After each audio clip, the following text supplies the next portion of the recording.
Alright, as promised, I have our video review of Pirates of the Caribbean on Stranger Tides coming up right now.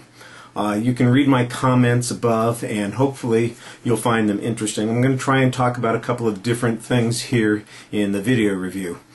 First of all, let me explain something about me and about adventure films. I'm a sucker for a good adventure film. The Adventures of Robin Hood with Errol Flynn is my favorite movie, and you know what? Errol Flynn is just about the best pirate there ever was. Captain Blood is amazing, the Seahawk is terrific, and basically Robin Hood should have been a pirate movie except that it was set on land. Those characters all had charm and vigor and great action and dramatic stories to go with them. Pirates of the Caribbean, the original one did a lot of the same kinds of things. The character of Captain Jack Sparrow was fantastic. What a surprise when it came up. And Johnny Depp was so perfect in it that it didn't surprise me at all that there's a part that resulted in an Academy Award nomination for a pirate movie. Nobody was doing pirate movies. The previous movie before the original Pirates of the Caribbean had been a Roman Polanski film that came out, I think, in 1987 or 88 and bombed like you wouldn't believe. Nobody wanted to see these kinds of movies until Johnny Depp did it. And I'll tell you what, it brings back swashbucklers quite a bit. We've got sword and sandal kinds of adventure films, but you know, sword fights set on the high sea with pirates and damsels in distress and all those kinds of things. Let's face it, what could be better than that? And Johnny Depp is just perfect in putting all of that together. Unfortunately, none of the films that have followed the original Pirates of the Caribbean has been nearly as brilliant. That movie had so much humor in it, so much charm, characters that were interesting, that just filled in bits of business, and the sequels just haven't been able to match up to it. I can tell you, though, that on Stranger Tides, the new Pirates of the Caribbean movie is definitely better than the two sequels that followed the original Pirates. The story isn't all that much better, but I'll tell you what, the secondary characters, you know, Captain Barbossa, Blackbeard, and his pirate daughter are all, you know, good leads to follow. And you know, Will Turner and Elizabeth Swann were fine characters. I'm glad their storyline's done, and there's no need to have them in this movie because we've got some other stuff that's going on. The problem is the same thing that happened with the sequels happens with this particular film, and that is that the storytelling just gets so bloated and full of itself that you never know what the heck is going on or what to care about. So many times in the movie, it just feels like there's an action piece for the sake of having an action piece. We're supposed to have a sword fight here. Here's a time for a chase scene. Here's another opportunity for an escape by Captain Jack. Instead of it feeling clever and original, it just feels ritualized.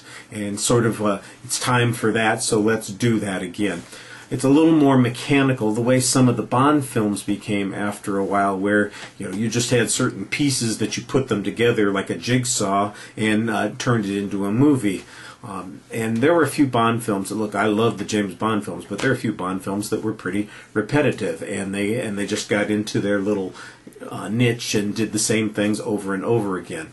That's the problem with this movie. It's doing some of the same things over and over again, which is a disappointment because the Captain Jack Sparrow character is really a clever invention, and he should have more interesting things to do. He should have interesting things to say and a good take on things. And he's a comic character, and too often that comedy doesn't come out in the other characters that he's engaged with. The sword fight in the original Pirates between Captain Jack Sparrow and Will Turner, set in the blacksmith shop, was hysterical, was funny, it was well choreographed and put together. The sword fights in the current movie, they're dark, they're hard to see. The first one that you get, where one of the major characters is introduced, you know, they keep things in the dark in part to create a sense of surprise, but there's no real reason that they're doing that. And in fact, the very idea of the surprise then gets wiped out and nobody ever talks about it again after that. It was just sort of one of those things that was thrown together, and that's the way the sequel films have all felt, like they've been thrown together a little bit, and they need to be a little bit more organic, a little bit more interesting, and definitely a lot more clever. This movie needs to be 45 minutes to an hour shorter. It's just taking too long to get to the points. They aren't always clever. Scenes drag on for long periods of time, and a lot of it is in the dark. You know what? We were trying to go to a version of the film today that was not in 3D. We ended up in a 3D screening, and it was fine there, but the extra $3, I'm not sure that you're going to get anything that is worth your energy on that. Like I said, I'm not a huge fan of 3D. It's been fine in a couple of things, but this was not one of those things that I thought was essential to see in 3D. And having done so by accident, I can assure you, there's nothing essential to see in 3D in this movie. Save yourself a couple of bucks and go see this movie in a regular 2D format.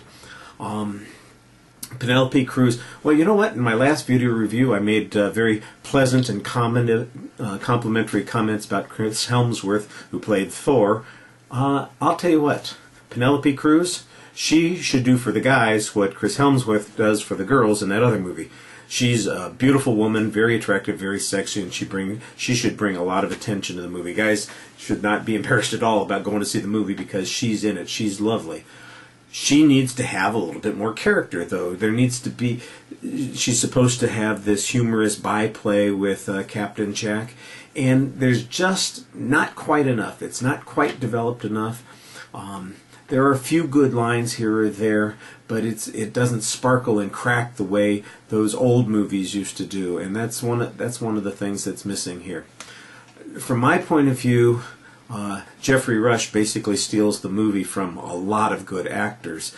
He doesn't have a huge part to play, but he's got a key part to play, and he's got more motive than anybody else in the story for acting out the way he does. Everybody else's motives are mixed. In fact, Captain Jack seems kind of indifferent about pursuing the whole thing that the story is based on, the Fountain of Youth. But Jeffrey Rush's character is focused on this because there's a vengeance plot involved, and you can see a little bit of that anxiety. You know, he's taken on the role of a king's man, you know, a privateer who's working on behalf of the crown, just basically to get back at Blackbeard. And hunting down Blackbeard becomes a big part of the story in the last third of the movie. That's where the movie, I think, finally takes off. You know, it shouldn't be an hour and 40 minutes into the movie before you get to the stuff that's really about pirates. Most of the time, it's not. You know, there's one scene where they get all set to do a battle at sea, and then nothing happens. It's like, well, we're not going to do the pirate battle at sea. Well, why are they pirates? Why is there a ship? Nobody's paying any attention to the stuff that's going on the ship, except it's a place for things to happen. It's not essential to the things that are happening.